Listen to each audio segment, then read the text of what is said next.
around us. By your grace we are no longer bound, no longer bound. You called me out of the grave, you called me into the light. You called my name and then my heart came alive. Your love is greater, your love is stronger. Your love awakens, awakens, awakens me. Your love is greater, your love is stronger. Your love awakens, awakens, awakens me.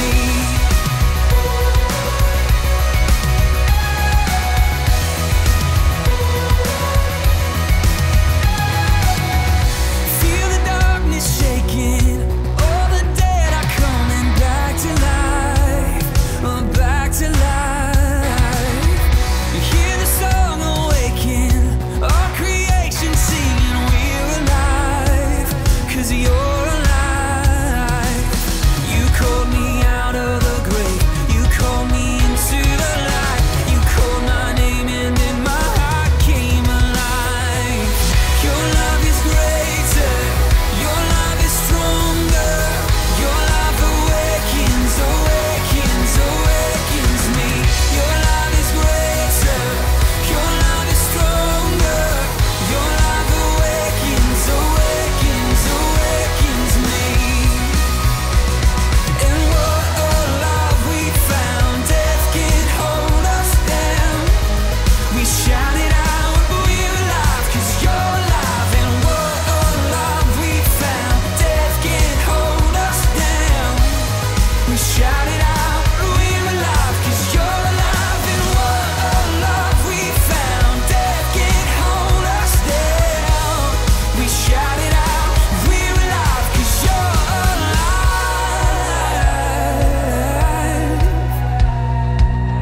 Your love is greater, your love is stronger. Your love awakens, awakens, awakens me. Your love is greater, your love is stronger. Your love awakens, awakens, awakens me. Your love is greater, your love is stronger. Your love awakens, awakens, awakens me. Your love is greater, your love is stronger. Your love awakens, awakens, awakens me. Your love awakens me.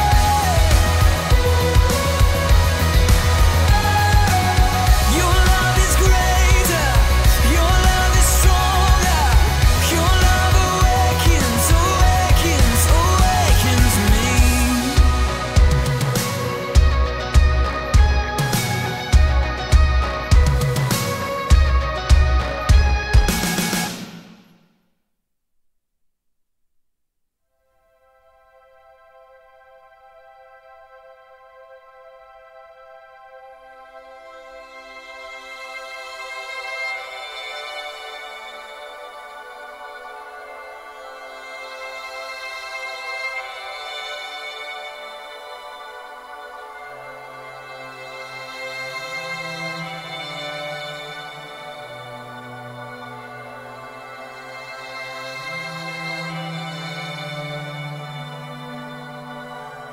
Our Father, all of heaven roars your name. Sing louder. Let this place erupt with praise. Can you hear it? The sound of heaven touching earth. The sound of heaven touching earth. Our Father, all of heaven roars your name. Sing louder. Let this place erupt with praise. Can you hear it? The sound of heaven touching earth. The sound of heaven touching earth. Our Father.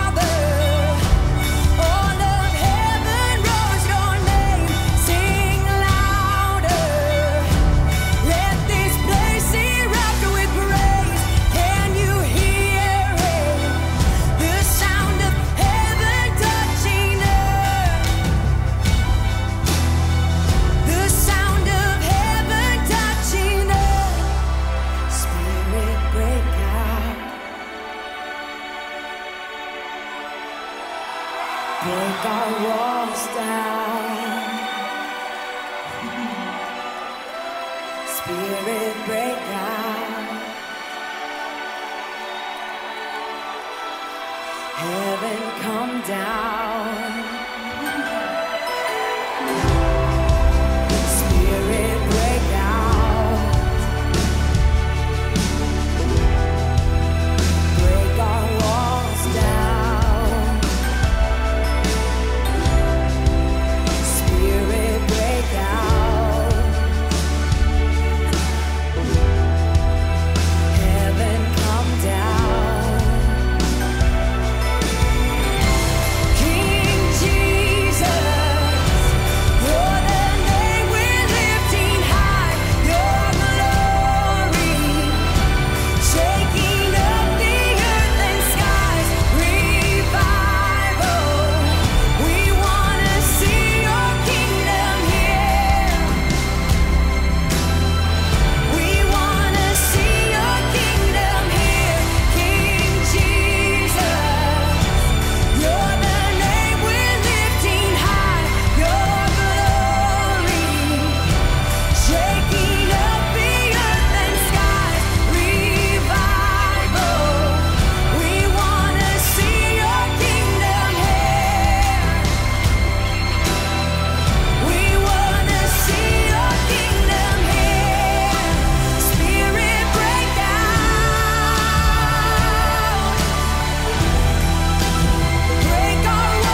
The king of my heart, be the mountain where I run, the fountain I drink from. Oh, he's my song. And let the king of my heart be the shadow where I hide, the ransom for my life. Oh, he's my song. Yes, you are good. You're good. Oh, you are good. You're good. Oh, you are good. You're good. Oh, you are good. You're good. Oh, now let the king of my heart be the wind inside my sails, the anchor in the waves. Oh, he's my song. Let the king of my heart be the fire inside my veins, the echo of my days. Oh, he's my, oh, sing it again. Let the king of my heart be the wind inside my sails, the anchor in the waves. Oh, he's my, oh, I know. Let the king of my heart be the fire inside my veins, the echo of my days. Oh, he's my soul. It's so good. You're good. Oh, you are good. You're good. Oh, you are good. You're good. Oh, you are good. You're good.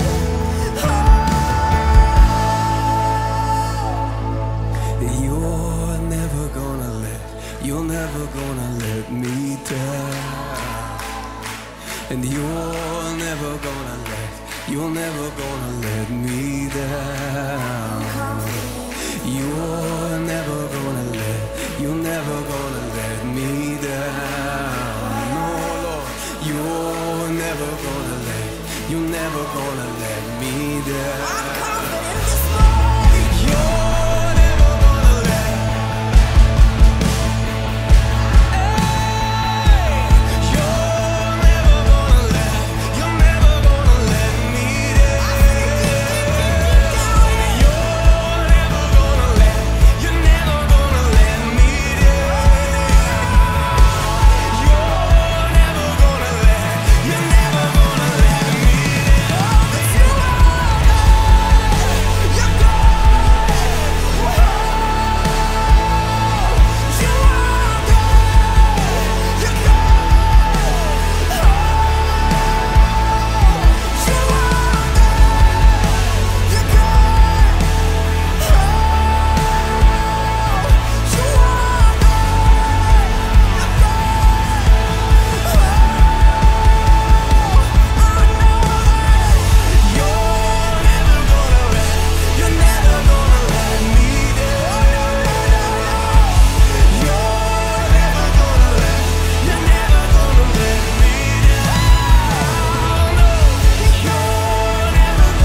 jealous for me. Love's like a hurricane, I am a tree bending beneath the weight of his wind and mercy. When all of a sudden I am unaware of these afflictions eclipsed by glory, and I realize just how beautiful you are and how great your affections are for me. And oh, how he loves us so. Oh, how he loves us, how he loves us.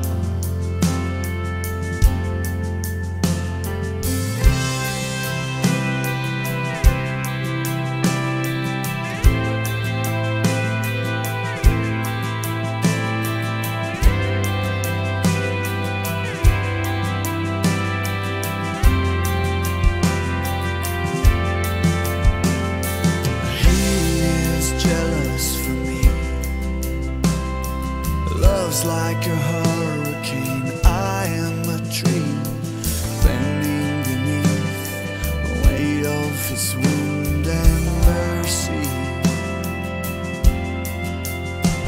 When all of a sudden I am unaware of these afflictions eclipsed by glory, and I realize just how beautiful you are and how great your affections are for me. And oh, how he loves us so.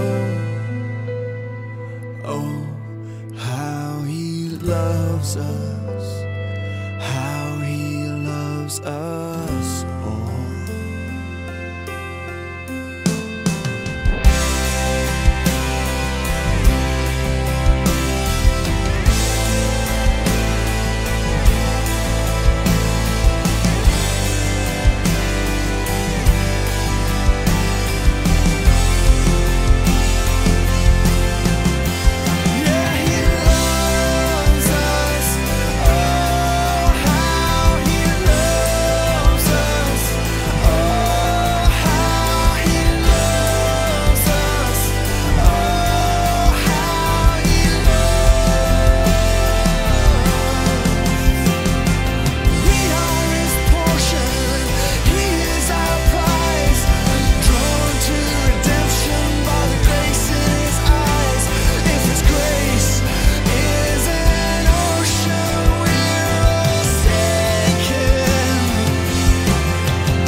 Let the king of my heart be the mountain where I run, the fountain I drink from. Oh, he is my song. Let the king of my heart be the shadow where I hide, the ransom for my life. Oh, he is my song. You are good, good. Oh, you are good, good.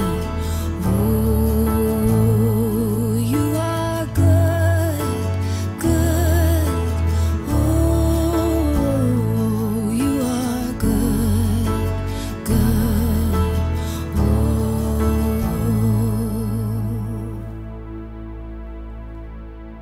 Let the king of my heart be the wind inside my sails, the anchor in the waves. Oh, he is my song. Let the king of my heart be the fire inside my veins, the echo of my days. Oh, he is my song, 'cause you are good, good. Oh, you are good, good. Oh, you are good, good. Oh, you are good, good. Oh. You're never gonna let me down. You're never gonna let me down. You're never gonna let me down. You're never gonna let me down. Sing it with us. You're never gonna let me down. You're never gonna let me down. You're never gonna let me down. You're never gonna let me down. Good, good. Oh, you are good, good. Oh, you are good, good. Oh, you are good,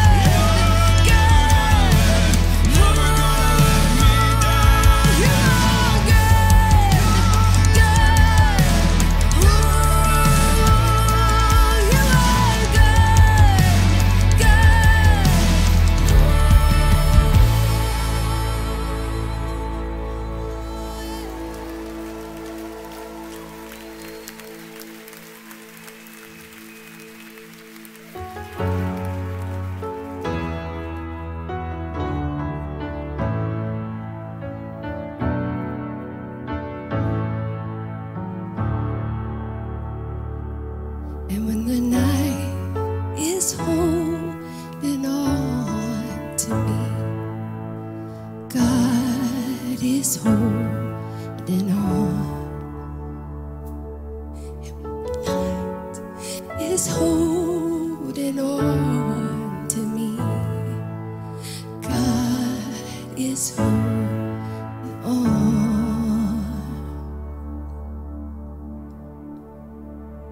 'Cause you are good, good. Oh, you are good, good. Oh, we've tasted and seen good. Oh,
in my sorrow and dead in my sin, lost without hope with no place to begin. Your love made a way to let mercy come in. When death was arrested and my life began, ash was redeemed, only beauty remains, and my orphan heart was given a name. My mourning grew quiet, my feet rose to dance, when death was arrested and my life began. Oh, your grace, so free, washes over me. You have made me new, now life begins with you.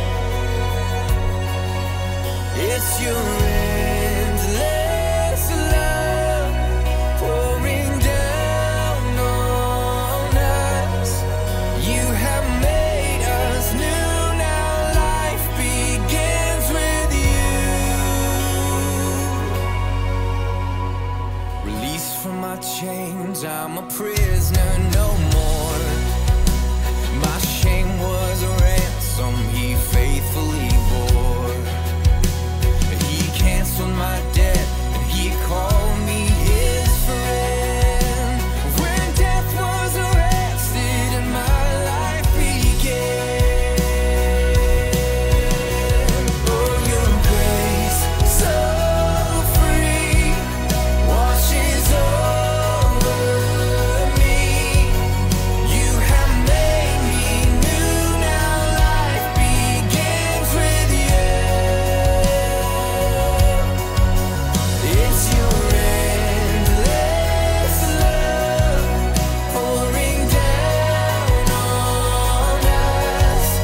You have made us new, now life begins with you.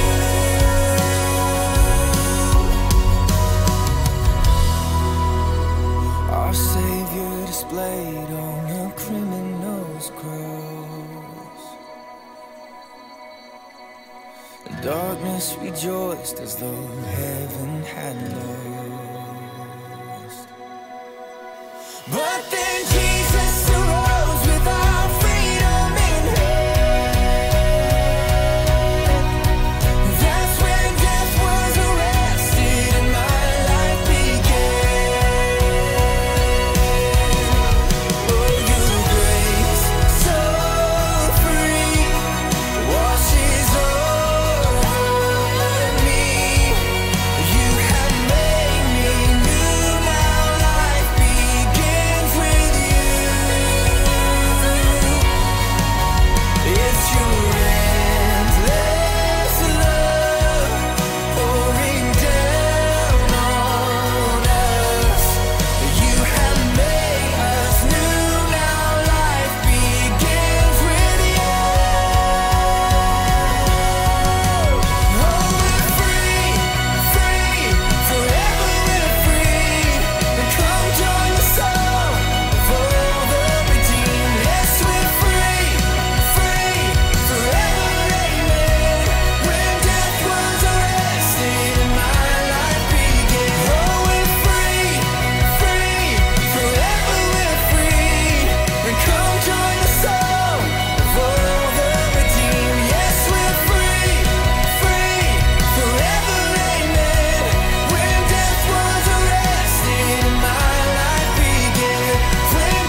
Hello, welcome to Encounter Campus Ministry. My name is Nathan. My name is Drew, and we are glad you joined us today. You will see amazing worship. You also see great teachings by our campus pastors. We are at ISU Cape Ann Auditorium, 2nd floor, Edwards Hall. The online experience begins right now.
continue with that worship. So stay up with us as we continue that.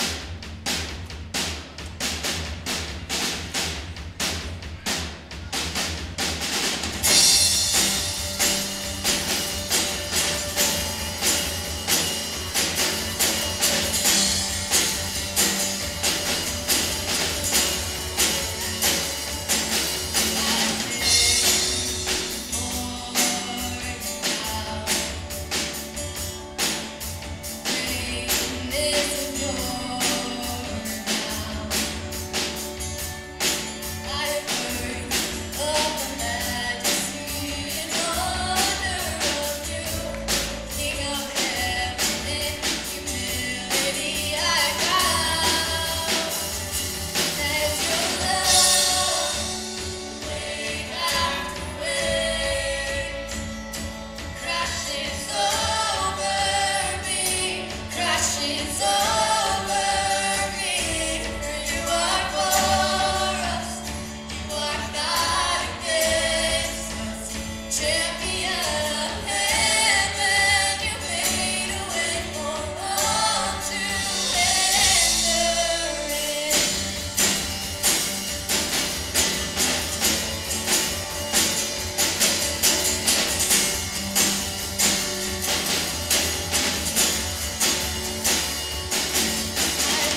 we're going to watch a couple videos that celebrate people taking that invitation, grabbing hold of your hand, and being made new through you, Jesus. God, we love you and we praise you for the words in that song. We praise you for what we're about to see. It's in Jesus' name we pray. Amen. You can have a seat.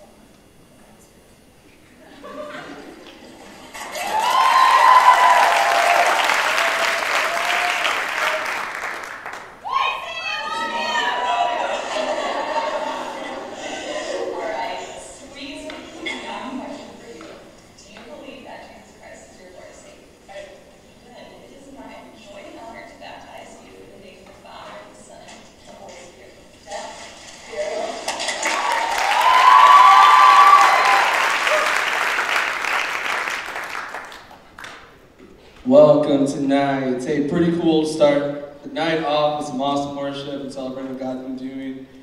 Seems just like reoccurring blessing over blessing this semester. If you're new here, welcome. We're so excited. My name is Phil and I'm on staff here. And I want to officially welcome you. I got to meet a few new faces here tonight, so I know some of y'all in the room. We'd love to get to know you. We'd love to make this a place you can go home. And so as easy of a transition we can make that for you, we want to make it happen. So you might have noticed people kind of greeting at the doors and kind of around. They have name badges. And so those are people from our Belong team, and they love you. They want to get to know you, and they want to answer any questions you may have. So find one of them, ask them any questions to people at the table, the welcome table. But we have a lot of stuff happening here in the ministry. You kind of joining us right smack dab, and some really cool stuff that God has going on. And so small groups, and mission trips, and retreats, all those good things have been happening all year. And so we want to welcome you into that place. Make sure you know how to get involved with any of those if possible. I do have a few announcements for you guys tonight. First one is Titus 2. If you don't know, our women's ministry puts on these events called Titus 2 every month or so, and it's a great opportunity for women to get together and just kind of talk a little bit deeper, a little more personally, a little more real about some real stuff that happens in your lives. And so this month, on Sunday, April 6th, this Sunday, the women in the ministry will be talking about body image and self-care. And so, as you guys know, like that is a big deal, big topic, but we don't want that to scare you away. We want to make sure that you know that you're welcome, and that it is not going to be in your face or crazy, or you're not going to talk in front of anybody. But we have some people lined up, and I think Michelle's actually talking this time. Yeah, and so she wants to share some cool stuff that God's put on her heart with you. And so women in the ministry, or women that just showed up tonight and want to be a part of that, keep an eye on our social media page for more information about that. But this Sunday, 6 p.m. at the campus house, make sure to be there. Was that? Okay, cool, yeah, March 6th. Okay, March 3rd. Yeah, cool. Yeah, but April 6th is the next one, right? Yeah. I don't make the slides. But the people who do are awesome. If you walked in tonight, you hopefully got one of these. If you didn't, go ahead and raise your hand. We have people that pass them out to you. Keep your hands raised high. Interns or somebody you want to pass those out. These are for our spring banquet, which is April 6th, 2019. If you've never been part of our spring banquet, we want to make sure first and foremost that you're invited to that. It's an opportunity for us to celebrate everything that God's done. Keep your hands high if you didn't get one of these yet. But yeah, our spring banquet, we have the opportunity to celebrate everything God's done throughout the year. There's time for worship and vision casting and telling stories about what happened throughout the year. It is a great opportunity for you to bring your family and your friends. And it's kind of cool. It's like the only time that you'll see us dressed up. You know, we like to get a little nicer, maybe wear a tie, all that good stuff. And you have a good dinner at the Bone Student Center. So we want you to come first and foremost, and we want your parents and your family members, grandparents, anyone important for you to you to come as well. So this is an opportunity for you to invite them. Here's what we're going to do tonight. I'm going to give you guys a few minutes. If you open this up, you'll see there's kind of a blank spot in the middle. We want you to throw out, just jot a quick note. Hey, Mom, Dad, Grandma, Aunt Sally, whatever, whoever you want to invite. I'll take a look at this. I'm coming. I'd love for you to join me. And then go ahead and fold that back up, put it in the envelope, and we want you to address it to that person. So as much as you know, if you don't know your home address, shame on you. But we understand if you might not know your grandma's address or whatnot. Fill out the address to the best of your ability, then we can stalk them on white pages and make sure to fill in the rest. But go ahead and fill this out, make a quick note and on a piece of paper, stuff it in the envelope, fill out the envelope completely, and then what we're going to do is we're going to pass the offering buckets in about 2 minutes or so, and then we want you to just drop it in there. We'll take care of postage, we'll take care of sending it out, and what this will do is it'll get put into the mailbox of your mom, dad, grandma, grandpa, whoever it is you're inviting, and they get an opportunity to have a personal invite from you to join them at the spring break. So we're going to start the music, give you a few minutes to write a personal note, and then we'll pass the offering.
Fill it up, give the envelope a nice lick, and go ahead and pass the buckets right now. You can go ahead and dual purpose, make sure if you have offering tonight, go ahead and place that in there. If not, go ahead and just pass it along the envelope.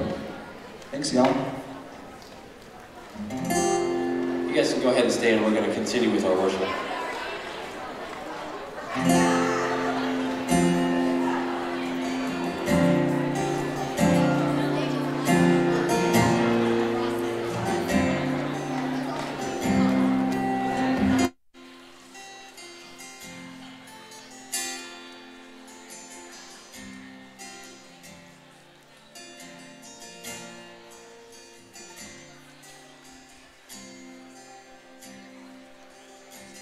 We fall down.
chance to drop it.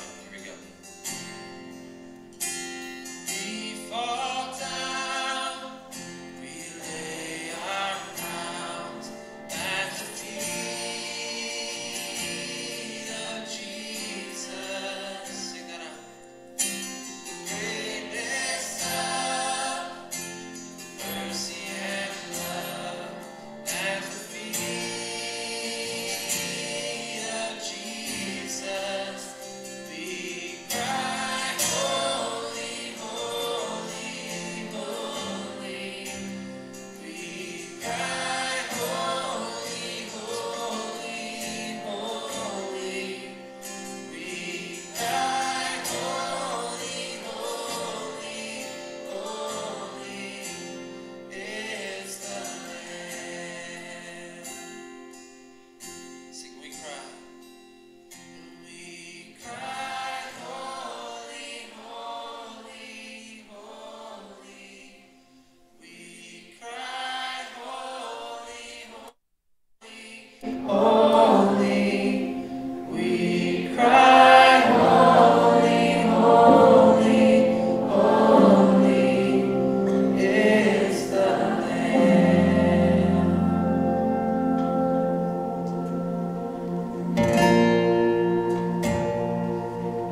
Good evening, all.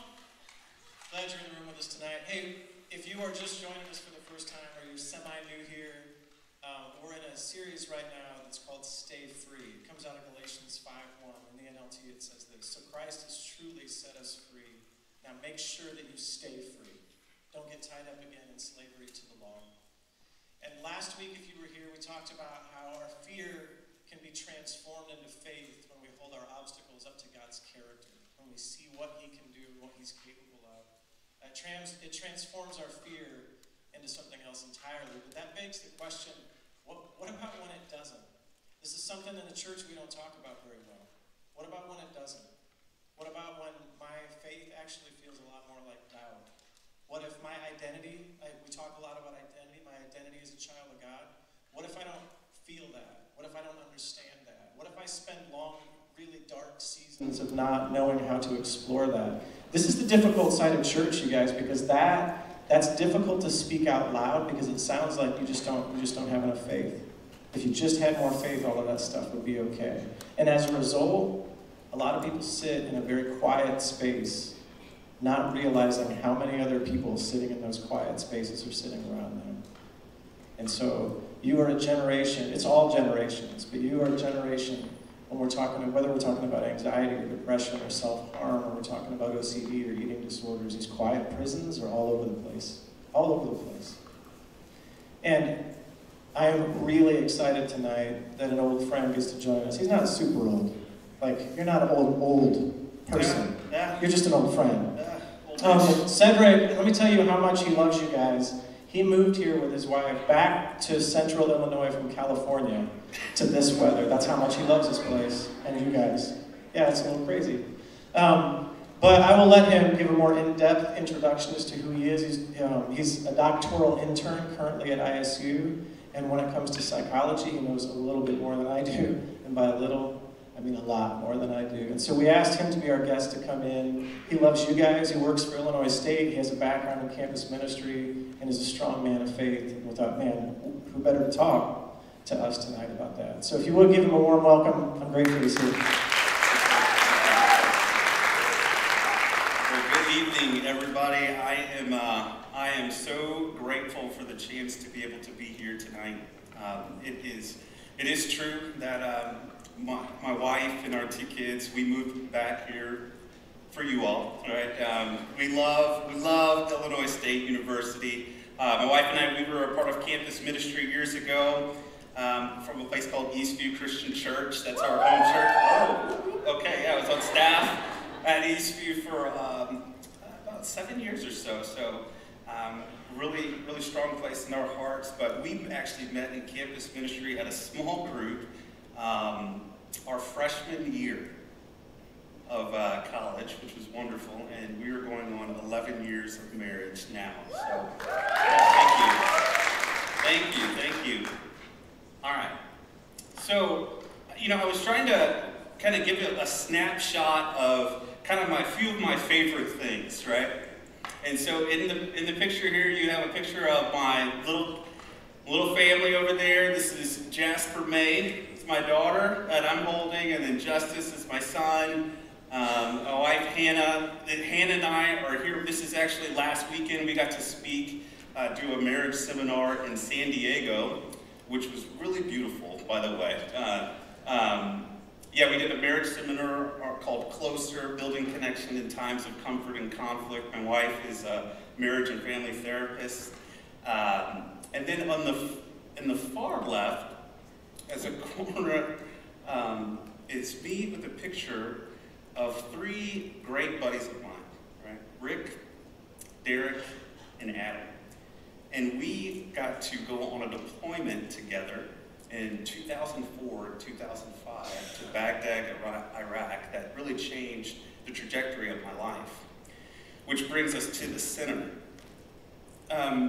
When I was in Baghdad, I had a number of different experiences. My job, I actually have still been in the military. I've been in the military this month makes my 17th year, which is so weird to say that, 17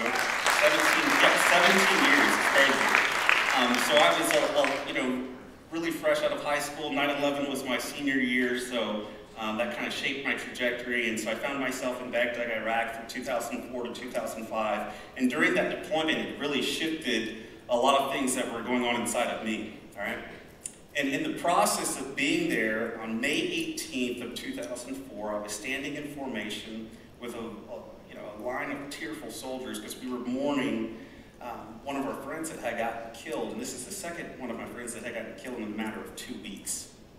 And so from then, I can remember climbing on top of a barracks, and I took my journal with me, and I began just to write and journal about all the things that were going on and all the things that I were feeling inside.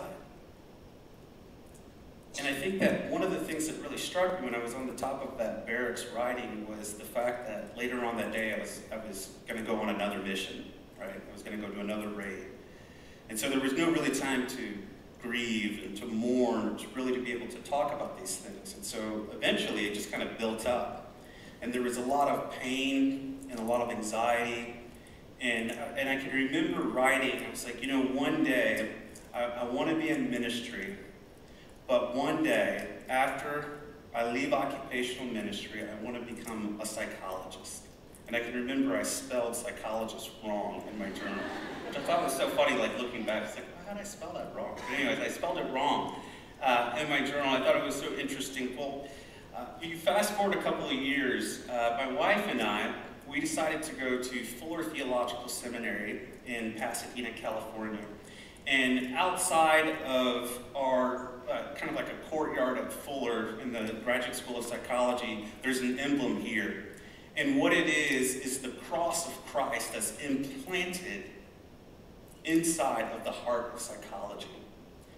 The whole emphasis of Fuller is integration. Is how do you integrate the best of science also with what we know and what we love about scriptures.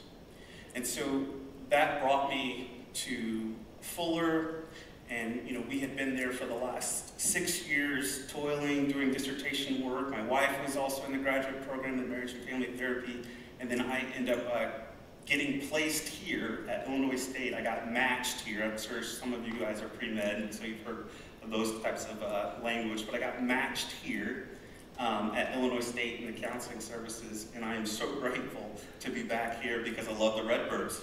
All right? The Redbird, right? Yeah, thank you. Hey, Redbird pride, baby. Come on, man.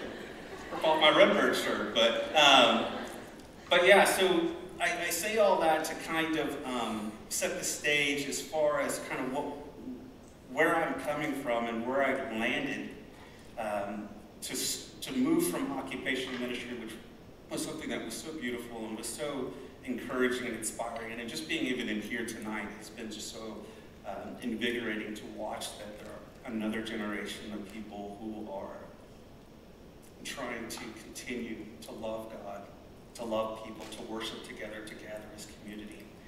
So thank you for having me here. I feel very honored and I'm glad to be here tonight. So when I almost said Pete, did you hear that thing? Wow, they didn't even know who Pete is.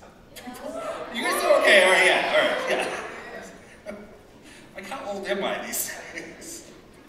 So when Ben asked me to come and then he sent over your questions, I got 46 questions last week, and when Hannah and we were starting to read through them, we were just taken back for a second and was just kind of blown back by all of the depth of the questions. And so I really appreciate everybody who submitted the questions. I'm going to do my very best to be able to, obviously I cannot get to all 46 questions. I think that it'd be something that maybe Ben and I can think of creative ways to be able to do that in a different space in the future. But I really wanted to take some time to be able to answer some of the questions in the best of my ability. And I am aware that I'm going to have like 3 minutes to answer probably like 10 to 12 questions. And I know that they won't be fully complete. I'm hoping that we would find space to be able to address some of those. And if you are in here, and if you have any type of mental health emergency or anything like that, of course I would want to know, and we can talk about this as soon as we get done tonight and stuff like that. But I do want to make myself available to be able to talk to people who are in a crisis. So I'm going to really try to jump in, and here we go. Is everybody ready? Yeah. All right, let's go. Let's tackle these questions. All right, why is mental health such a taboo topic in church circles, and how can we change that? All right.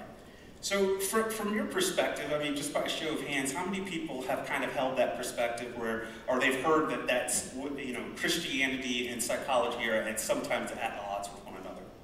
All right. So a lot of us in here have felt that or have heard that. And I want to emphasize the point that the reality is that is not something that has always been. So back in the day, there was, when the Israelites, when we first start seeing in the Old Testament the Israelites and their narrative and their story, we see that the people of Israel had set up these things called cities of refuge, okay? And so cities of refuge were basically these 6 cities scattered all throughout the Israel place that would be able to help people who had done something egregious, who had any issues with finances, who had any kind of legal troubles, any type of disputes, any type of mental concerns or things of that nature, right? And so the church and mental health issues has always been something that has been together. However, in the early 20th century, we started to begin to name these things, right? So we started to begin to name different psychopathologies. And I think that what happened during that time, there was a turn. One of the most influential psychologists or psychiatrists at the time was Sigmund Freud. How many of you guys have heard of Freud? Right? A lot of, okay, everybody has heard Freud to some level, okay? Or Freud has some sort of influence. Well, Freud was a brilliant man. And however, when Freud, he had an alignment towards Charles Darwin, which was in stark contrast to a lot of Christian beliefs and Christian thought. In the process of that happening, Freud was a natural opponent towards Christian faith and all faith in its entirety. He had grown up Jewish. He had become very disturbed with religion, or especially organized religion. And so in the process of the beginning of the 20th century, there was kind of a dispute that was going on. And so I guess that when we fast forward and we started thinking about these things, and Freud being kind of the influencer in the 20th century of what psychology was, and then John Watson came, and all of these other speakers began to not only elevate psychology, but to also naysay towards organized religion. And so that there was this tension that was met. However, I think that some of us forget that there were also great Christian thinkers and philosophers like Soren Kierkegaard and these other teachers who understood that studying the mind, but also holding true to the scriptures and Christianity was something that was important. However, in the 70s, and the 60s, and the 70s, and the 80s, and the 90s, that has continued to switch, but as a product of that time. Right? And as somebody who has studied psychology and studied theology heavily as well, I can tell you that we are in more relation to one another than I think that we have been led to believe. And as Christians, I think that this is something that's so important for us to see, that God has given us the ability to be different parts of the body. Amen? All right? You might serve a different function in the body than I do. And you may be able to do something, or Ben might be able to do something, a part of the body that I am not able to do as a therapist, and vice versa. And I think that it's important for us to see that as psychologists and as therapists, we are here to be able to serve, right? Serve people who come in time of need and who are hurting or who are in some type of distress. Understanding that ultimately, as a psychologist, I'm always going to point people back, one, to God, and ultimately back to the community that is going to nurture them, i.e. in this place and in this space, it would be the Christian community and Encounter. The question, the second half of this is, how can we change that? Well, I think that part of the way that we can change that is by doing this right now. Is having somebody who is an outsider, right? Somebody who you don't know, who you know based on my credentials, or you know where I work, or a little bit about me, being able to come in and demonstrate the importance of the fact that Christians, one, are in the field of psychology. We are here, right? We are here, and we love Jesus. We love the Lord, and we want people to be in Christian community. And it is not something that you have to be afraid of. And if you end up going to a therapist or a psychologist, please hear me when I say this. That does not equate a spiritual failure, right? You going to seek help in therapy or seeing a psychologist does not mean that you have failed in some way, spiritually or morally. So I think that being able to have more exposure, to understand a little bit more, to be open-minded when it comes to psychology and therapy is a way that we can change that.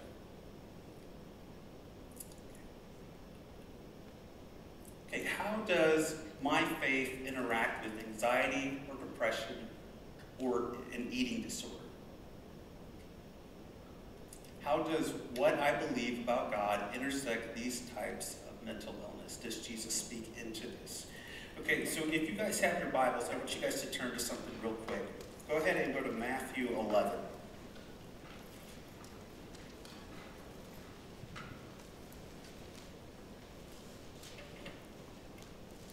In terms of mental health, I think that Jesus, there have been different occasions where Jesus talked about healing, and I think that was a little bit more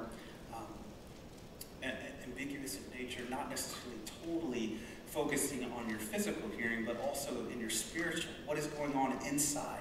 And I think that that was the beautiful thing about Jesus, even in the process of telling stories, that he could tell people something that was very direct and cerebral, but what he was trying to do in the process of doing that and telling these parables was helping people to connect with things in their heart as well. In Matthew 11:28, Jesus says this, "Come to me, all who are weary and burdened, and I will give you rest. Take my yoke upon you and learn from me, for I am gentle and humble in heart, and you will find rest for your souls. For my yoke is easy and my burden is light." In other words, in the process of thinking about eating disorders or anxiety, depression, I think that Jesus is very clear, even in this passage, saying all who are burdened, who feel weary, who feel tired, who are distressed, come, and I will be able to give you rest. Now, the question that I think a lot of people ask, well, can I go to a therapist who might not necessarily believe the same things that I believe? Are they going to deter me from my Christian faith? Which I think is a viable question. However, a good therapist is going to be able to work within your own belief of practice. As students come to me and they talk to me about what's going on with them, whether it be with their eating disorders, whether it be with anxiety, there's plenty of spaces that we can talk about what is going on in the sense of, well, where are they hurting, where are they finding their distress. And we try to use the language that they use, whether it be Christian or non-Christian, okay, to be able to understand, to be able to extrapolate what's really going on, where did these thoughts, where did these feelings come from, right? And in order to be able to help them and to be able to move them throughout one part of their life to the next point. Ultimately, for people in this setting who are Christians, who are coming, I would encourage you, a lot of your depression, a lot of the feelings of depression, a lot of the feelings of anxiety or eating concerns that you may have, yes, like it is great to be able to be with people in community, to talk about these things and to pray about these things and discuss these things. At some point, there may be a need to be able to talk to a mental health professional. And being able to differentiate the line between, okay, now it's time to come and to talk to somebody who is a professional or not, is not something that I or anybody else can actually tell you when, right? You are the only person that has the ability to be able to say, hey, like, I think that this has got to a point where I need to be able to speak to somebody directly about this because, one, it's consuming my thoughts. I'm continuing to ruminate on them. I can't stop thinking about them, or I'm feeling so low that I don't even like to do the certain things that I used to do anymore, right? And I think that for us, understanding that there is this connection for us to be able to enter in the sense of that, yes, Jesus absolutely wants you to be healed. Now, the mechanism of your healing may be different than what you have been taught to believe growing up, right?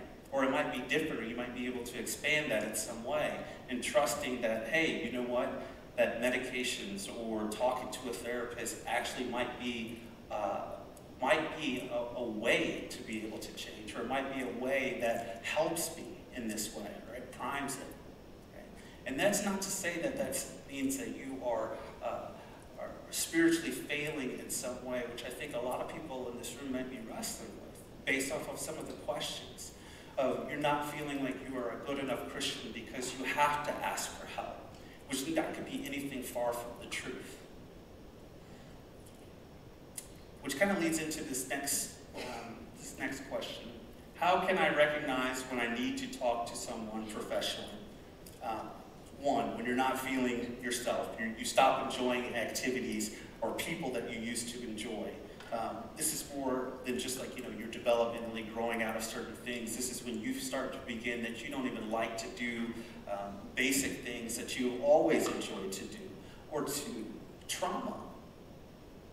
A lot of people in this room have faced traumatic events or traumatic incidents throughout their life, and maybe it might be physical abuse, it might be emotional abuse, it might be sexual abuse, right, that you have faced and that you've endured. And some of you have been suffering in silence for a very, very long time. And you might be really tired. And I would say that that would be a good indication of, hey, this might be a point where I can step out and actually talk to somebody about what is really going on inside, or some of the secrets that I've kept in for a very, very long time. Number three is what I would say to this is when you feel like you are overdoing it. And when I say overdoing it, I mean this. If you feel like you are beginning to cope with these feelings or thoughts you're having with overeating, over-exercising, over-sleeping, over-sexing, over-shopping, overindulgence in general, that might be a time that you can be able to take a step back, do a fair assessment of your life, and really ask yourself those really challenging questions of what is going on? Why am I doing these things that I continue to do and I don't know why? I can remember when I first came back from Iraq, I was a freshman here. Actually, the day that I got out of the Army, I started classes the next day. I tell you what, that was a life change, right? That was a very interesting thing, but I can remember that I was talking. So for months, I went and not like the selective mutism where I didn't talk to anybody, but I just found myself not having really anything to say because I felt like I was so unrelatable at that moment. And so it wasn't until really the small group that had really drawn that out from me, of being able to meet some guys in a small group, a Christian small group, and they happened to be a lot of ex-soldiers and ex-Marines, and we got along great, and we kind of talked.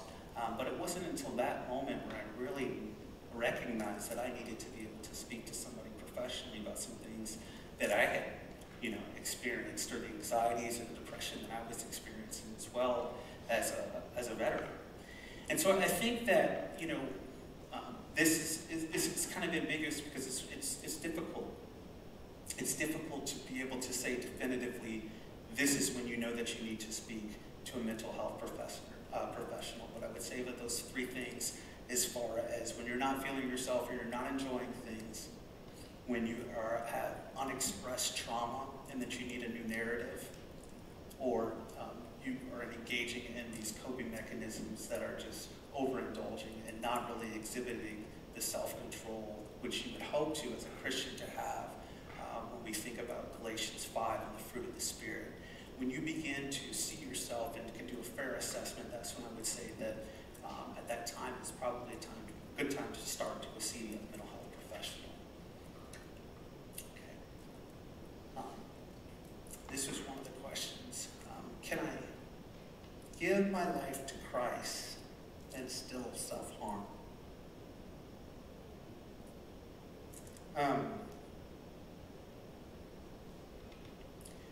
I think that it's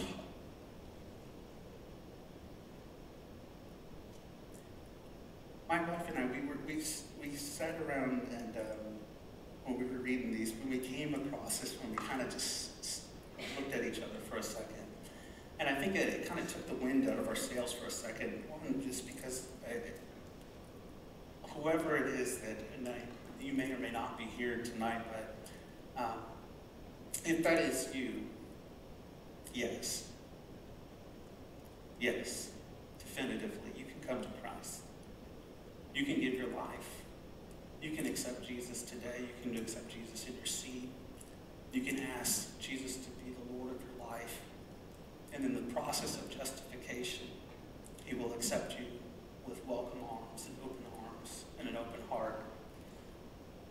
And on the same path, as you travel through justification and then you go through the process of sanctification, I guarantee that Jesus and the community that you see here is going to ask you to change. And that's a beautiful thing. So yes, the short answer is, yeah, you can come to Christ and still self-harm. However, I don't think that as you continue through the process of sanctification and are in a relationship with your community, that you will be asked to stay in that same place, that you would be able to move through the process, whether it be getting support from others, whether it be talking to your community group, talking to your small group, talking to your friends, being able to talk to mental health professionals, a combination of those, and being able to really move yourself, right, with the process of the community to something new, to something different. And I think that that's the beautiful thing about Jesus, is that he'll take us wherever we're at, man. Wherever you are at, will ask you and continue to move you through change all the way. It reminds me of a passage, I'm sure that some of you guys have heard that passage in Ezekiel 37. When Ezekiel, and you can turn to it if you want to, that's fine, but I'll just kind of do a brief summary of it. Ezekiel 37, the passage is paraphrased as called the Valley of the Dry Bones, but basically it's a passage of a vision that Ezekiel, that the prophet Ezekiel had, and the Son of Man is talking with the sovereign Lord. He said, "Son of man, do you think that this valley that is full of bones, do you think that it can live? Do you think that these bones can live?" And he answered, "Well, sovereign Lord, only you have the answer, only you can know that." And the sovereign Lord told him, he said, "Well, I want you to speak to these bones. I want you to prophesy to these bones. I want you to blow on these bones. And I want you to ask them to come to life and to live." And I guess as I'm thinking about that and I'm thinking about this question, I guess I would ask the same thing for you in that room, or you who would ask this question. Do you think that your bones can live? Do you think that you have the ability to be able to live a new life? And I would say yes. And I think that the people in the community in here as well would say yes, you have the ability to live differently and to live a new life. And I would hope that you understand that you can come to Jesus in any shape, any form, with any kind of distress, any type of anxiety, any type of self-harm, any type of doubt, and you are still accepted with open arms and welcome. Amen? How should you handle people who over-spiritualize mental illness and do not take it seriously? Oh boy. So I grew up in a very Pentecostal, charismatic home. And I mean, literally, I can remember if I like stubbed my toe, it was like the devil's work, you know what I mean? Like, it was pretty hard to like, okay, like, you know, what is really going on here? You know, it was very disoriented in some way. And hold on, let me back up and say, like, my Pentecostal people, I love you, okay?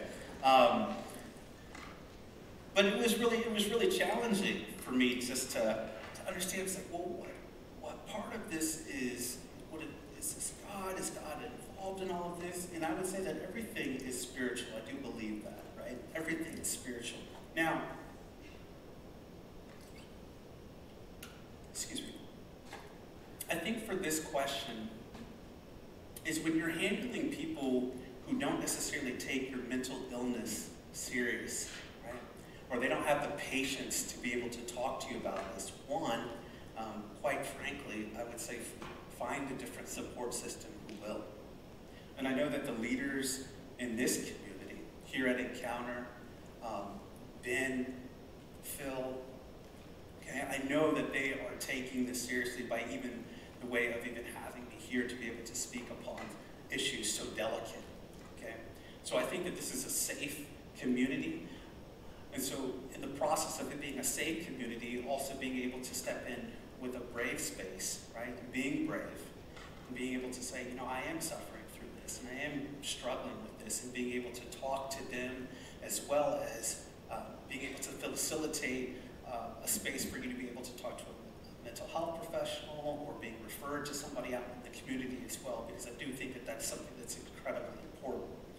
So I think that it's, you know, it's challenging to have to argue for the sake of, no, I am actually struggling through something. And I would tell you that trying to do that is exacerbating, all right? And it's tiring. It's so difficult to continue to feel like you have to vouch for your own mental wellness or your mental well-being. And I would tell you that that's not something that you have to do. If you are struggling and you talk to somebody, you know, the hope is that we can all be safe spaces here to be able to listen to our friends, to listen to our brothers and sisters in Christ, and be able to point them into the direction that they're going to be able to best served by the community of Christ as well. And I think that that's important for us to remember.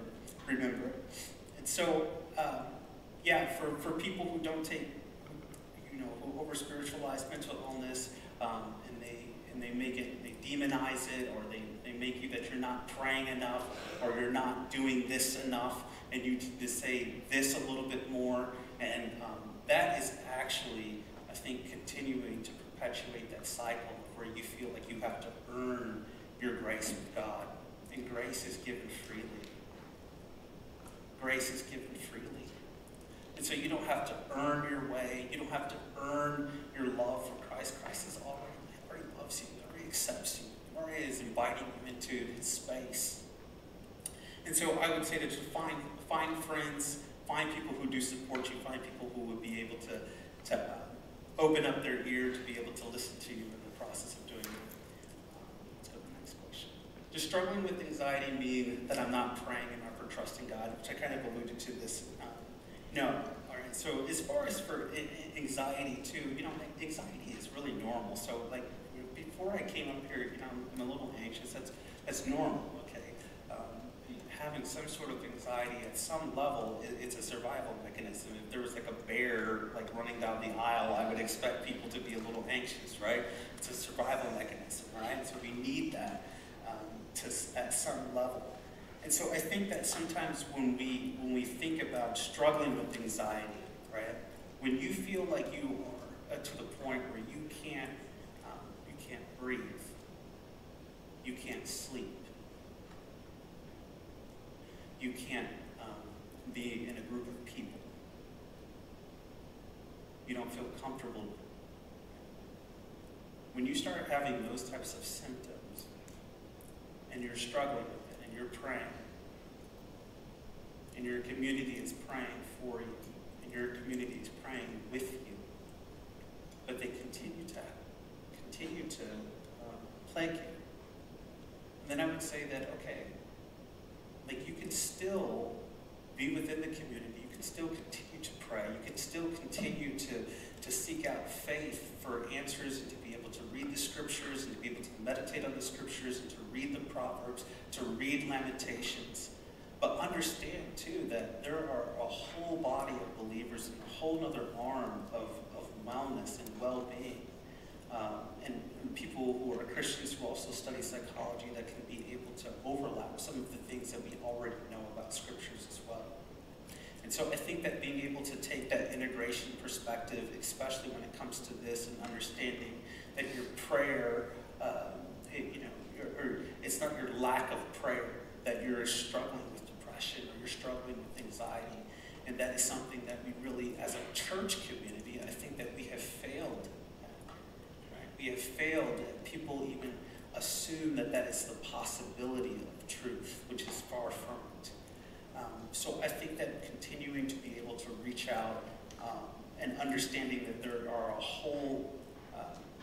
there's a whole other domain of people who are willing to be able to help as well, and to partner with you in your faith, to grow your faith as well.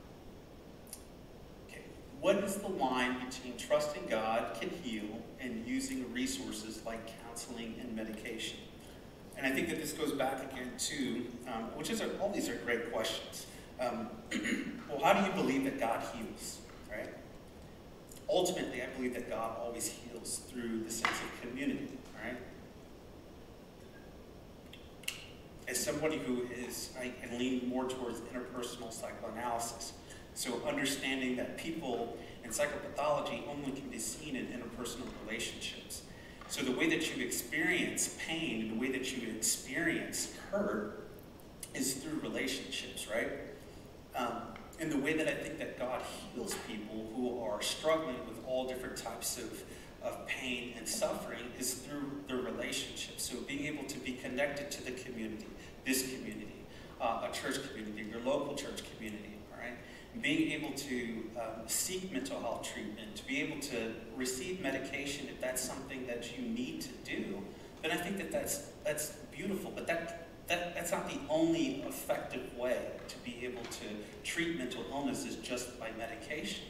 Right? We know medication and therapy, and any therapist is going to try to root you back to your community that's going to be able to give you the love, to be able to give you the support, to be able to give you some sort of nurturing through the process of your healing, which I think is so important for us to remember.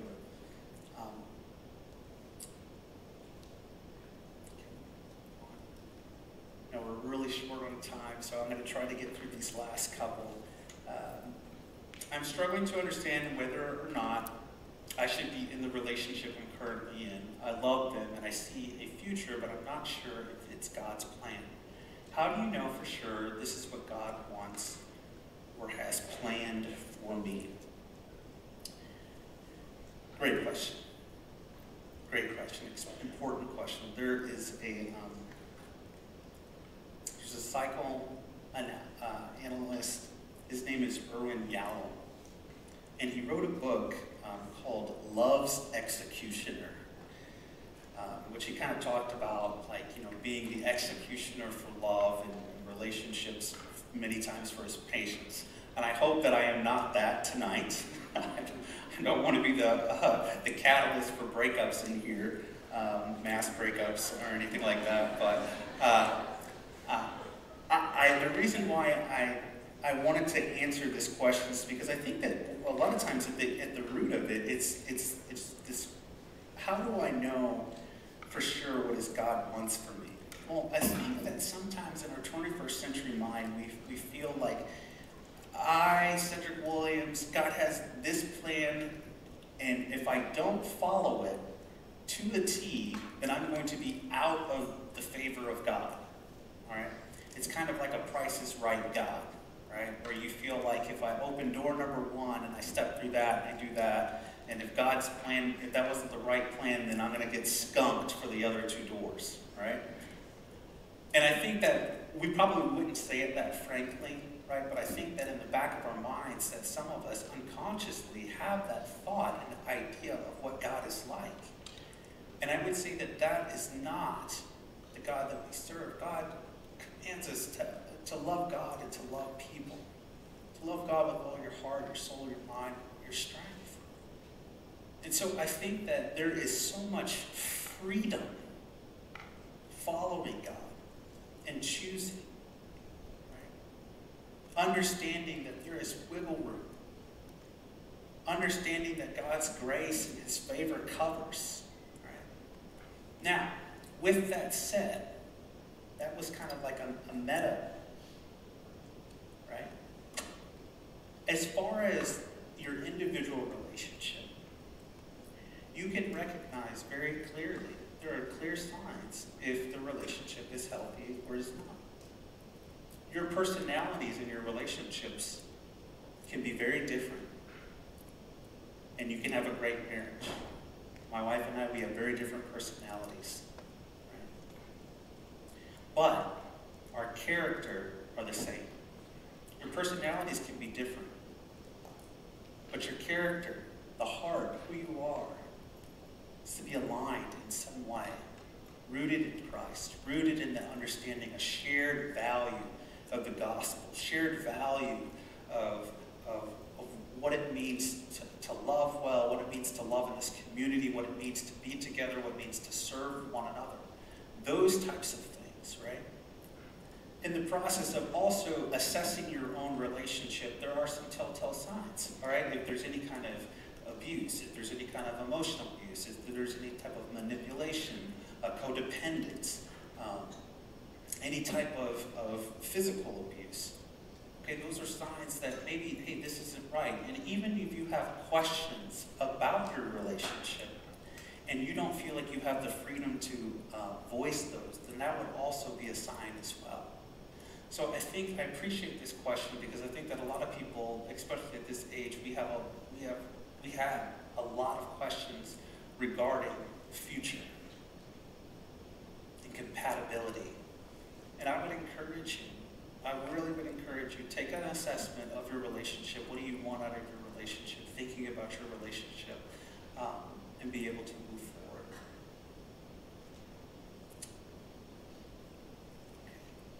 A couple more questions. A huge aspect of Christianity and many people's testimonies includes the peace and joy that someone receives when they meet the Lord. As someone who suffers with anxiety and depression, it's easy to feel like a fraud. How can I talk to people about the goodness of God when I can't consistently feel those things?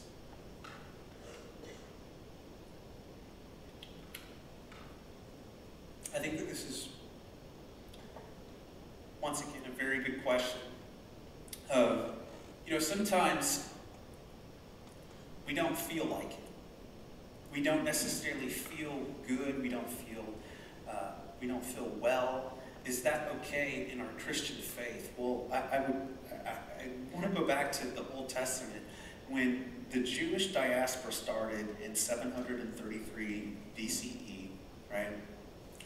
When they were exiled by the Assyrians, by the Persians, by the Babylonians, and even in the Romans, all the way to 70 AD, there was mountains of feeling, of not feeling well, of feeling depraved, of feeling that they had been abandoned, feeling depressed.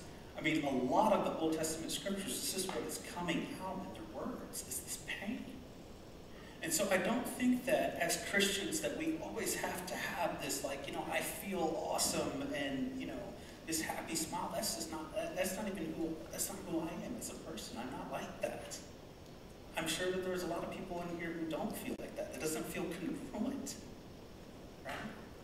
But there is an ability to be able to pierce through that in the sense of being able to be rooted and grounded in Christ and saying, yeah, despite all of these things that are happening, I still have the freedom to be able to express it and voice it. If I'm going through a difficult season as a Christian, it should be okay for me to be able to express that I'm going through a difficult season as a Christian.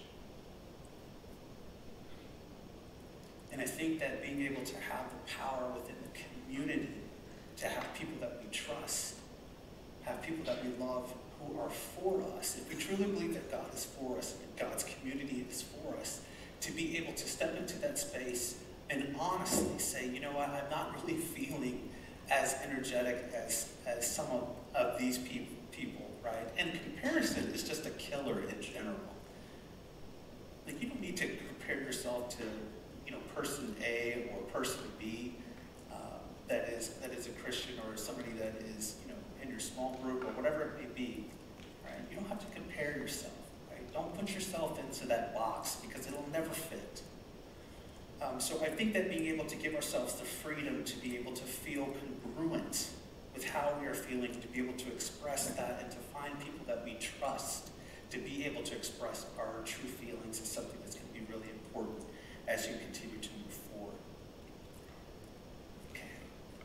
All right. Finally, how can I seek help, and how can I be a help to those around me? So I would say, one, find a friend who is both brave and safe, and those who have sought out mental health providers in the area, for references. ISU, we're right here across the street. As far as our student counseling services, there's tons of Christian therapists here in town that are waiting to meet with students, to talk with students, to be able to share their stories with students. But the question, I think, also that gets touched in here is, well, how can I be help to the people that's inside of this community? And this is an approach that I had developed last year that I think it might just be helpful for people just to be able to see is the health approach. When it comes to being able to talk to other people within these walls right here, is one, coming in with a posture of humility, all right? Understanding that you are a helper, right? And you're helping, somebody's coming to you in an important vulnerability, right? And so being humble about that. Using empathic statements, not jumping in the first time in the conversation with, well, let me problem solve that for you. Sometimes you just need somebody just to be there to actually listen. Active listening and assessing what is actually going on, choosing to actively listen, and engaging them. Number 4 is language. Utilizing, sometimes when people are in really great distress and they're telling you of how shattered their life is, the first thing I think out of a Christian's mouth at times that can be very well-meaning but very hurtful at the same time is, well, God didn't give you, God doesn't give you more than you can handle. Like, does anybody want to hear that when they're really stressed? Right? I know I don't. I'm just keeping it real. I don't want to hear that. I don't want to hear that, the moment after my dad passed away in 2011. I'm not interested in that right now. Yes, do I believe that? Yeah, at the core of who I am, absolutely, I do believe that. But in the moment, what kind of language are we using in order to actually connect people, or are we using language that's going to isolate them? And the final 2 are team approach and collaboration. So looking at taking a team approach. Who else in my community can I get this person to that would be able to help them? Is it Ben? Is it some of the leaders here? Is it my small group leaders? Is it mental health professionals? Is it a social worker? Is it psychiatrists? Is it the ISU Police Department? Whoever it may be, okay? And then the last one is honest confidentiality. And honest confidentiality is really hitting at this point of when somebody brings something to you and they're being very vulnerable in this moment, the greatest gift that you can give to them is to be able to hold and contain what they just gave you. Not to use it in a prayer request and 4 seconds later, right, with somebody else, right? With like the veil of like, well, I'm just praying for this person and you're gossiping, okay? Don't do that. All right. So the whole point of this health approach is to be able to look at this as far as how you in this community can help with one another if somebody is in any type of emotional distress. And I know that this is kind of like the tip of the iceberg of all these things that we were able to discuss today, but I think that it always comes back to this. And the hope is that tonight, that there, in some way, in some form, that we were able to look that the cross of Christ is rightfully placed in the middle of helping, in the middle of nurturing, and that they don't have to be the antithesis of one another, but they can actually be synthesized together to be able to bring wholeness, and to be able to bring healing into the community. I really appreciate the chance to be able to come and talk to you guys tonight. I would hope that if you guys have any additional or further questions, that we'd be able to talk a little bit together. If not, I'll try to come across the street at some point and pop in and be able to answer some further questions. So thank you guys for having me. I'm going to pray to close this out.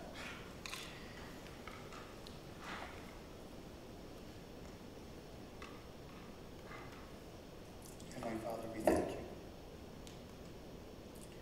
God, I thank you, Lord, for the opportunity, Lord, to be your servant tonight. God, I pray, Lord, for the people that are in this room that have been suffering for a long time. God, I pray, Lord, that they would know that they are known, they are loved, they are cared for, and Lord, that there is hope.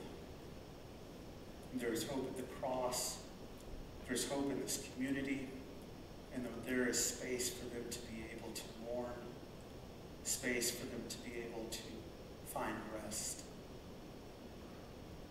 God, I pray, Lord, that as Christians, Lord, that we would be people,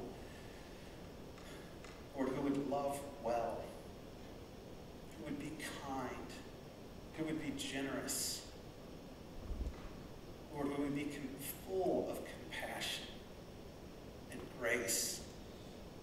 And Lord, that we would not be people who put on heavier yokes, Lord, but we would point to you in your word, where you made it very clear that you ask all who are weary to come and find rest.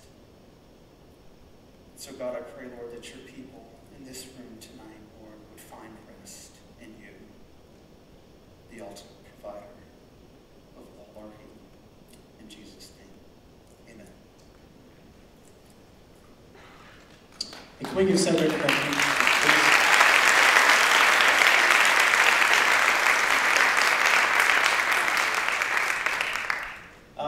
I want to give you just a couple of encouragements tonight before we send you out the door. And one is this, that all of us are fellow strugglers, okay? And so whether the conversation about mental illness specifically applies to you, a lot of the things that we're talking about here tonight, we can talk about when it comes to sin. We can talk about it when it comes to addiction. There are an awful lot of things that are going on that apply all the way around the room. And so here's the deal. I have been in an awful lot of situations where somebody comes to me with something that I don't know how to speak into. I don't know how to relate to.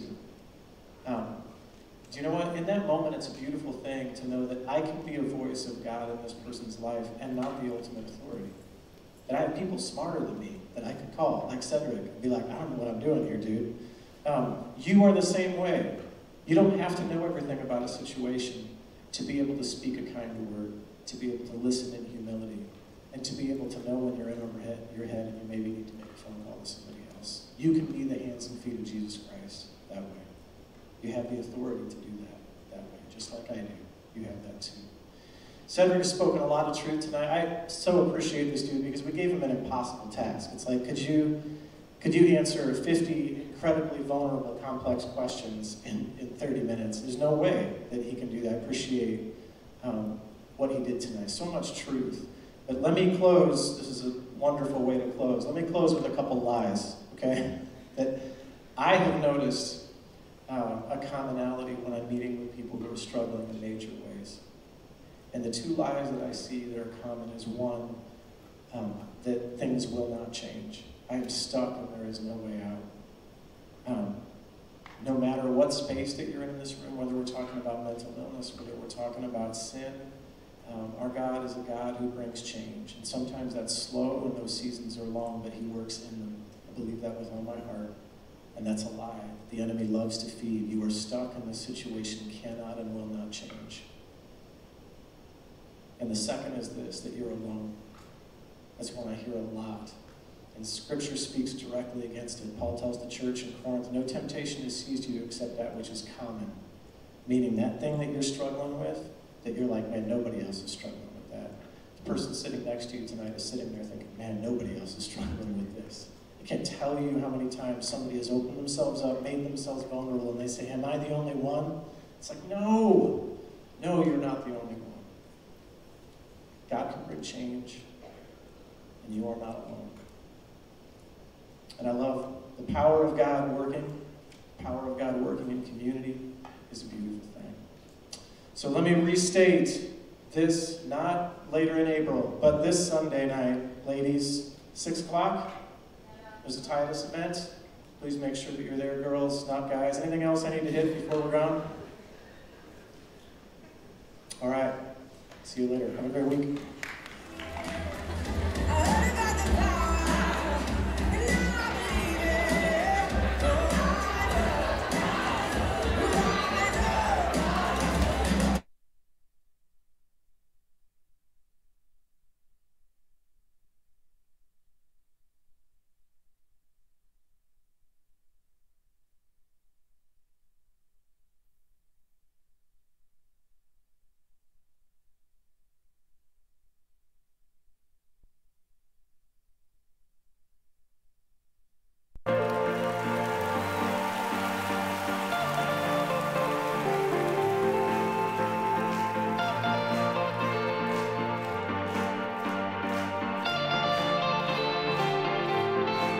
There is a river where goodness flows. There is a fountain that drowns sorrow. There is an ocean deeper than fear. The tide is rising, rising.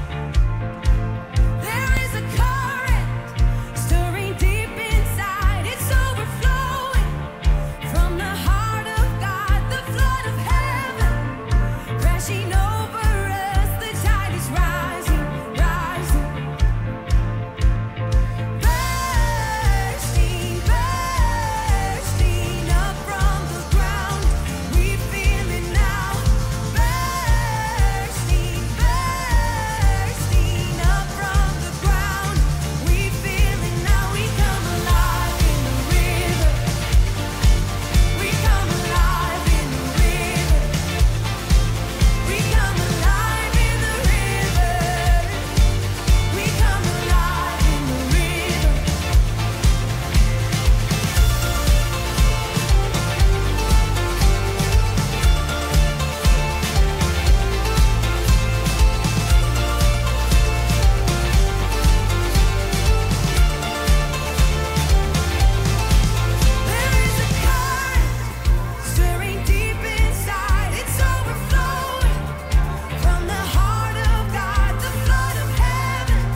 and we stand before the throne with the witnesses who have gone before. We will rise and all applaud, singing blessing and honor, glory and power forever to our God. Singing blessing and honor, glory and power forever to our God.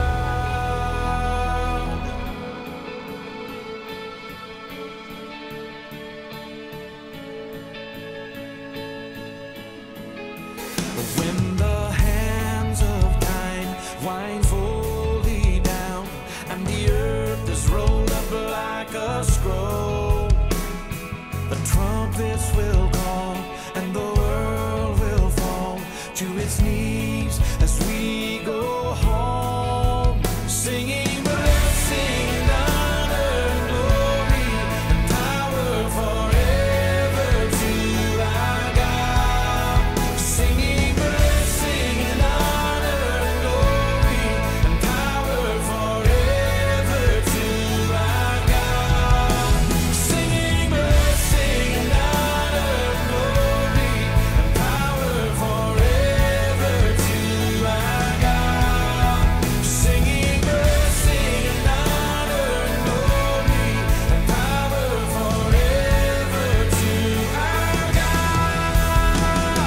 Star of the morning, light of salvation, majesty,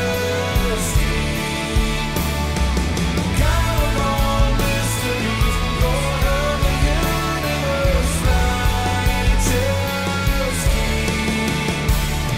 Star of the morning, light of salvation, majesty, God of all mysteries, Lord of the universe, righteous King. There will come a day, standing face to face, in a moment we'll be like Him. He will wipe our eyes dry and take us up to His side, and forever we will be His, singing blessing and honor and glory and power forever to our God. Singing blessing and honor and glory and power forever to our God. Singing blessing and honor and glory and power forever to our God. Singing blessing and honor and glory and power forever to our God. Singing blessing and honor and glory and power forever to our God. Singing blessing and honor and glory and power forever to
It's no mystery what the difference is between love that lasts and one that's caving in.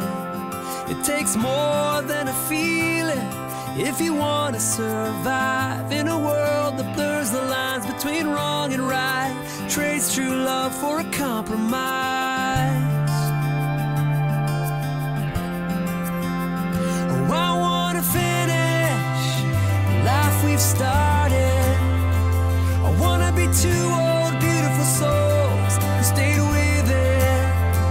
And in those times our feelings fade, I'm gonna give you the one thing that makes all the difference: commitment.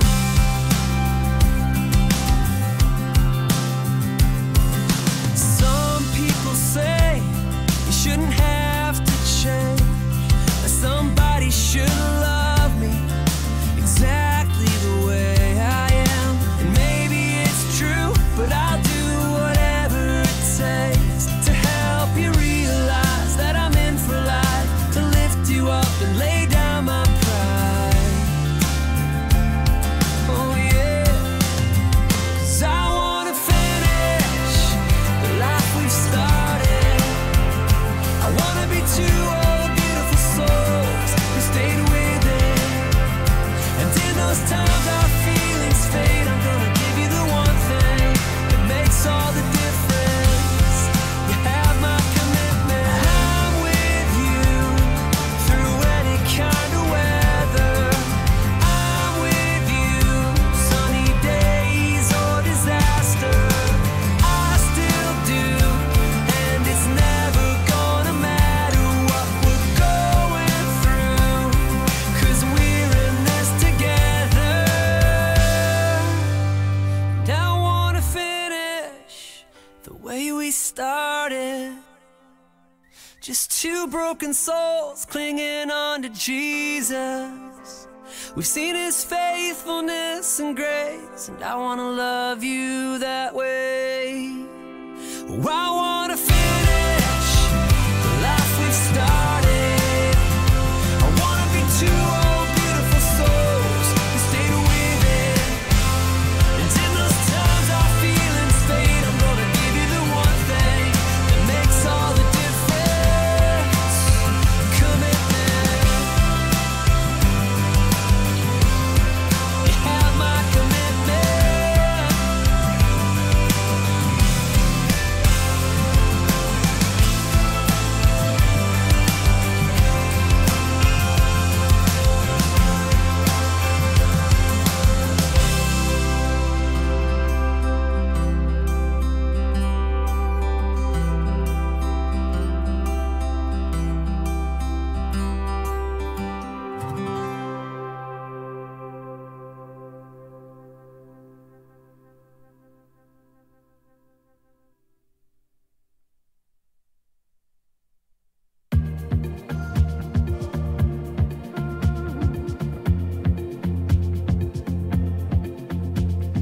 God above it all, in you I will believe, even when my eyes cannot see.